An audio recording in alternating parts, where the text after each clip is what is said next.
Hi, hey, I'm Morgan, and like I said, I'm going to be doing the mid-year book freakout tag today. I do this basically every year on my channel. I'm a little behind. It's mental illness, isn't it? This is a yearly survey book tag that goes around on BookTube a ton, where we just all check in, and catch up on how many books we've read, what we're enjoying, what we're not enjoying, what we're hoping to get to by the end of the year. It's my favorite thing to do every year on my channel. I adore it. So I'm gonna sit here, I'm gonna vibe, we're gonna vibe together, grab a coffee, grab a snack, grab yourself because you're a snack, and let's get into it. So I will leave the creators of this tag in the description as always, and the questions will be down there as well. We're gonna get started. I'm really excited. I never look over the questions before I film. I just always find them and just go kind of off the cuff. I know that the first question is always, what is your favorite book of 2021 so far? And so I grabbed mine off the shelf because I have to sing the praises of A Little Devil in America by Hanif Abdurraqib once again. This is a collection of essays that are notes in praise of Black performance, and it is, look at those tabs, look at her. Oh, it is a celebratory work about Black life and Black performance in terms of music and dance, but also talks a lot about Black life and Black death and grieving, and how living in Black bodies is also an act of performance. And it was optimistic, and it was beautiful and breathtaking and heartbreaking, and just simply the best book I read so far this year. My favorite book of the year so far is a non-fiction book. Who are they? Who is she? I will sing the praises of this book forever and sing the praises of Hanif's writing forever. It's just so fucking good. It's got amazing essays. Most of my pages that I highlighted look a lot like this. Two of my favorite essays, in case you're wondering, are On the Certain and Uncertain Movement of Limbs, which is about Whitney Houston and her performance at the Grammys when she couldn't dance and she performed I Wanna Dance with Somebody. And then Beyonce performs at the Super Bowl and I Think About All the Jobs That I Hated is another phenomenal essay. If I'm being honest, my favorite essay is this entire goddamn book. It's just perfect. It's so good. Read it. A lot of people have been asking for recommendations and asking what my favorite book of the year so far is, and anytime I get to yell about A Little Devil in America and recommend this book, I'm going to. I'll just say it. People on book Twitter sure love to like and retweet a lot of Hanif's tweets, but when it comes to reading his books, I've noticed it is goddamn crickets. But anyway, question 2 is the best sequel you've read so far in 2021.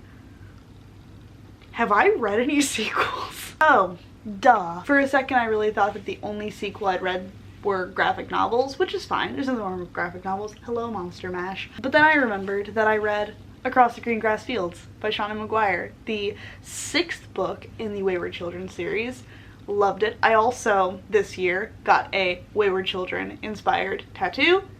Here it is. I love it. It's a big door, and it says "Be Sure." Seanan McGuire retweeted it and said she loved it, so that's super fucking cool. This is the 6th book in the Wayward Children, but it is also a new jumping off point for the series because we're introduced to a new character and a new doorway, and I think you can start the series from here and go onward or go backward, because every even numbered book is a prequel story about a wayward child finding their door, and every odd numbered book takes place at Eleanor West's home. So this is one of those ones that is a jumping off point for the series, which is great. This follows Reagan, and she is taken to a wonderful world of the Hooflands. It's like a horse girl's fantasy basically, and there are horses and centaurs and kelpies, and she's there, and it talks about her being intersex and her just finding this world that's beautiful. It's a Wayward Children book. She gets taken in by this beautiful place and spit back out and has to go to Eleanor West's home, and we're gonna be seeing more of her at Eleanor West's home in the future, and I'm so excited to get to know Reagan better. I like this character. It was great. There will never be a time where I don't mention a Wayward Children book in these tags. Except for the day when there are no more Wayward Children books, but I hope that's not for a very long time, you know? Question 3 is a new release I haven't read yet but want to. So I just bought Rise to the Sun by Leah Johnson. That's really the only one I can think about. I'm currently reading The Final Girl Support Group by Grady Hendrix, which is one of my most anticipated releases of the back half of the year. And I think once I finish that, I'm gonna want some queer, sapphic love story vibes. So I have Rise to the Sun to read right after I finish Final Girl Support Group, and I'm so excited! Most anticipated release for the second half of the year. I just said that my most anticipated release for the second half of the year was The Final Girl Support Group by Grady Hendrix. I'm still gonna say it's that one. Let me... Oh my god, I still have a Book Loft sticker on this. She's fresh. Ooh, peel porn. Y'all ready? Welcome to your ASMR.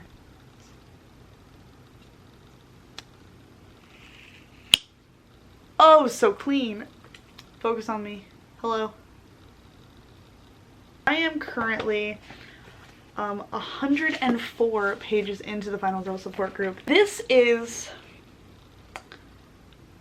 similar to Final Girls by Riley Sager, but it's good. I'm enthralled and want to know what's going to happen because it's got a super unreliable narrator trope that I am just so into. It's classic Grady Hendrix. It's tropey in the best ways, and it's horror that doesn't take itself too seriously. And my battery's dying. There might be a slight continuity error. Yikes. This is tropey in the best possible way, and it doesn't take itself too seriously. The main character is super paranoid all the time, and so it's hard to tell, like, if her paranoia is validated or real, or if it's just something that she's experiencing just internally and acting on that rashly. And I really enjoy that, and I like this view of the final girl trope where these are final girls and their stories have been like sold to movie franchises. So each final girl has like a movie franchise about her certain experience. So like one girl is themed around like Friday the 13th, one is like Scream, Nightmare on Elm Street, etc. And I really enjoy that this is like the final girls and then they actually sparked the movie franchises in this book. I just think that's fun, and now they are like being hunted down again by somebody, and it's up to our protagonist Lynette, who is the most cunning and the most like aloof, but also the most severely paranoid and still scarred from what happened. And they're all adults now, like they're all in like their late 40s and 50s, and all these things happened to them when they were teenagers. So it just shows like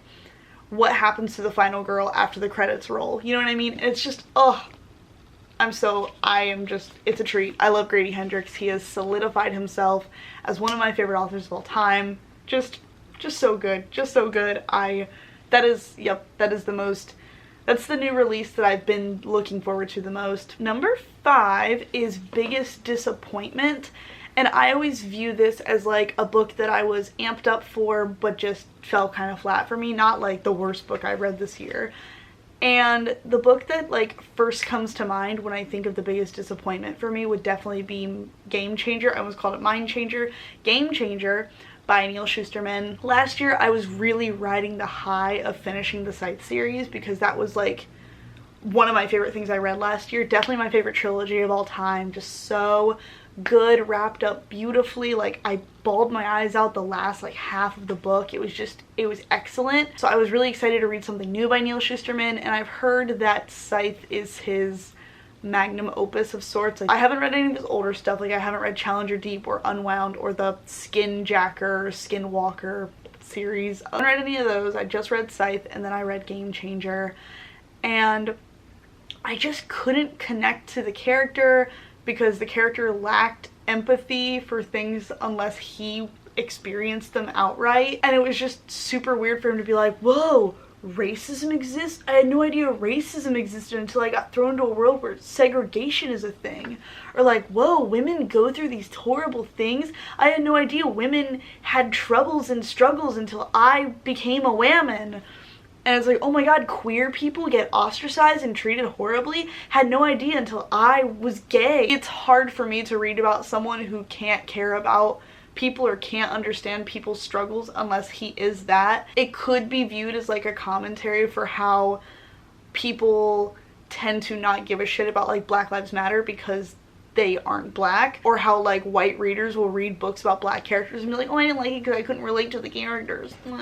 So it's like a double-edged sword where like I kind of see where Neil was going with it, like commentarily wise. However, it just didn't strike that nerve with me because it kind of read like a white savior character to me. Obviously, everyone's gonna read it differently. I don't think you should go through a situation of adversity to only then recognize that marginalized people face adversity. Like, I don't know. But the writing also just kind of fell flat. The pacing was off. It just wasn't my favorite thing by Neil Shusterman. It just kind of let me down. I still gave it like 3 stars. I didn't hate it, but it was just like, oh, womp womp, you know? Question number 6 is, I haven't done this in a long time, like dusting the cobwebs off, you know? Question number 6 is biggest surprise, and I kind of view this as like a direct flip-flop of the biggest disappointment question, where it's a book that I wasn't expecting to like that much and ended up really liking. And I think for me, that would have to be The Anthropocene Reviewed by John Green. Another nonfiction book. I've been reading so much like nonfiction that isn't memoirs. Although The Anthropocene Reviewed and A Little Devil in America both have touches of personality from both authors, but they're not memoirs, they're collections of essays. I was not anticipating loving this book because I've never read anything by John Green other than obviously his YA contemporary books. I also haven't read John Green since Turtles All the Way Down came out, which was, I think at this point, like 4 or 5 years ago. Of course, that one struck a nerve with me because it's about OCD, and I have that. Does she, you know, have a mental illness? Yeah. So I wasn't anticipating loving The Anthropocene Reviewed because obviously I haven't read John Green in a long time.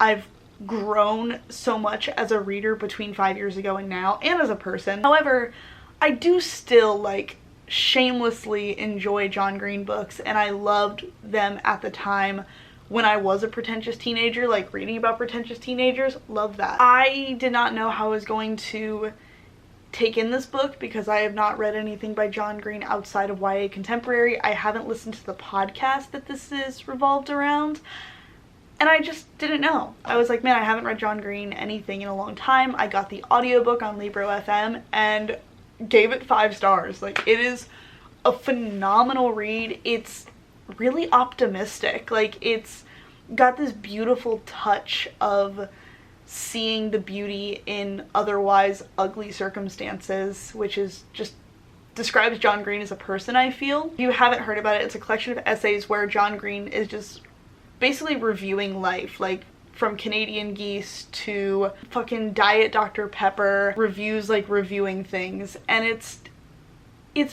really nice. I really enjoyed it, and listening to him tell these like personal anecdotes and these things from his life while reviewing like Canadian Geese or something was really touching, and I want to reread it again and like really take it in. I think the best part about it was being able to hear the take of someone else who lived through the pandemic with obsessive compulsive disorder, because I really felt so by myself in my head during that time, and it was really weird to try to articulate anything of how I was feeling, and it still is. I felt so alone with my thoughts. Mental illness is weird because like objectively I know that I'm not the only one feeling this way in this moment, but mental illness is so isolating and makes you feel the most alone you've ever felt, at least to me personally. So it was just nice to have that time of listening to the audiobook where I didn't feel so completely alone in my head and to be reminded that I wasn't going through that by myself and wasn't the only one feeling the way that I was feeling. And that was really special to me. If I say too much more, this will become another episode of Morgan Cries on the Internet, and I'm really trying to not always be Morgan Cries on the Internet, you know? The Anthropocene Reviewed was stellar. Absolutely stellar. Question number 7 is favorite new author, whether that be debut or new to you. My favorite newest author is gonna be a manga author, and that's Junji Ito. So far this year I read Shiver, and I just finished Uzumaki. Look at this chonker. I have heard so many exceptional things about this author, and I love Kat from Paperback Dreams and read a lot of books based on her recommendation because I feel like at this point we have really similar taste. And I loved both of these. This one, I almost threw up. Grease. That's all I'm gonna say. If you know, you know. Junji Ito writes horror manga, and it is so gripping and visceral and full of body horror and just absolutely nasty shit. I have another one up here too. I don't know if you can see it. I have Shiver, which is another one of his. That's smashed. This is Shiver. Learn to read, Morgan. These books are so good, and his writing style and his art style is so visceral and like nasty, like just nasty body horror, and I love it. I fucking love it. Question number 8 is newest fictional crush, and I'm just gonna tie that into question 9, which is newest favorite character, and just like make it all encompassing. I have to say Jane from One Last Stop by Casey McQuiston. My copy of One Last Stop is not here. Oh my god, do I have the biggest like crush on Jane. I've been reading a lot more romance recently, like a lot more romance. It took a long time for me to get to a point where I want to read romance books, but yeah, it's been just such a treat. It's been such a treat to finally let myself enjoy a thing that I know that I'll enjoy. For so long I thought that I was not too good for romance, but I was like, oh, romance books are just like fluffy and people won't take me seriously as a reader if I read romance. But like, why the fuck do I put so much stake in what other people deem about me in terms of my reading? Why is that? Why I be doing that? I do not know. It's just so ridiculous to me that I, for so long, didn't read romance because I was like, oh, I don't want people to think that, like, I'm dumb because I don't read high literary art. And it's like, I don't read high lit fic anyway. I want to read romance books. Sometimes I be sad and I'm depressed and I just want to read about people falling in love and smooching and getting a little spicy. And there's nothing wrong with that. Like, there's nothing fucking wrong with a good romance book. And I'm just gonna say it. Jane Sue from One Last Stop by Casey McQuiston could get it. That's that on that. I feel like my mid-year freakout tag is where I get agitated about one thing in the bookish community, and today it's about trashing romance books because, like, romance is fucking fun to read. It makes me happy. If it makes you happy, it can't be that bad. The next question is a book that made you cry. So the two poetry collections that made me pretty emotional were Please Come Off Book by Kevin Cantor and Dead Dad Jokes by Ollie Schminke. These are both poetry collections by non-binary poets. This one I did as a buddy read with Sage. I love Sage, love them. And I already want to reread both of these and annotate the shit out of them because they are fucking stellar books. I think for books that made me cry, I'm gonna go with this one. This is such a stunning look at grief through the eyes of someone who is a caretaker to a family member who passed away. When I was in high school, my great-grandmother had dementia, and my family and I took care of her full-time up until she passed away. Lived with her, took care of her, had nurses and doctors coming in and out of the house constantly. And this really articulates the grief you have while someone is alive. The grief you have while you watch someone wither away right in front of you. And then ultimately when they pass, what that grief feels like. The anger and the just general upset you can have from day to day at yourself, at other people, at that person when they're sick. It's really great. I've always really liked Ollie Schminke's spoken word work. They did a poem with Neil Hilborn a while ago that was just stunning. It was breathtaking. And this piece is beautiful. This book is exceptional, and I loved getting to read and talk about with Sage and share some of our favorite passages. Just, these two are great. I would recommend both of them highly. They made me very emotional. The next question, I think, is a book that made you happy. Yeah, I'm gonna talk about another graphic novel series, and that's gotta be Check Please, volumes 1 and 2 by Ngozi Ukazu. Oh my god, did I love these books so much. They were so sweet and so precious, and I love these boys. I love these silly like hockey himbos that like fall in love with each other, and it was just so sweet, and I grinned from ear to ear the whole time. I gave both of these 5 fucking stars. These made me bawl my eyes out from happiness, which is not something that I experience often when I read anything, is crying from joy. I tend to not read things that make me super happy. These were great. Volume 1 is called #hockey, and this one is Sticks and Scones. Just phenomenal. Just beautiful, beautiful pieces. They bring me so much joy. Number 12 is the most beautiful book. I honestly think that like the cover for The Maidens by Alex Michaelides and Horrid by Katrina Lotta are 2 of the prettiest books I've bought so far. Like, as of recently, the cover for Shiver with this spine is gorgeous. It's hard to decide. It's really hard to pick. I don't know. I haven't bought anything that's like standout striking. I've just bought stuff with like cute covers. These are 2 that I am excited about and that I think are just stunning. Also Bruise. Look, these hot roller derby girls. I can't wait to read this one. I'm very excited. Final question is, what books do you need to read by the end of this year? So far, in terms of my Goodreads reading challenge of reading 100 books, I'm like a couple behind. I've read 49 books. I'm 6 books behind, which is fine. I'm definitely going to be finishing the Final Girl Support Group.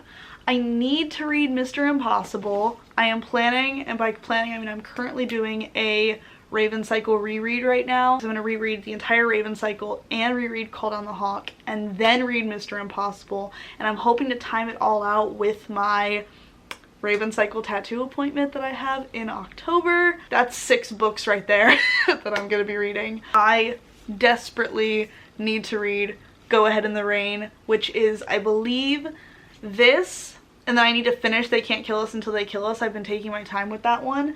But this is the last Hanif Abdurraqib book that I have to read, and that's why I'm like, I haven't started it yet. I have heard nothing but phenomenal things about this book. I'm really, really excited to read it because everything that I've read by Hanif has been exceptional. That is it for this tag. Oh my gosh.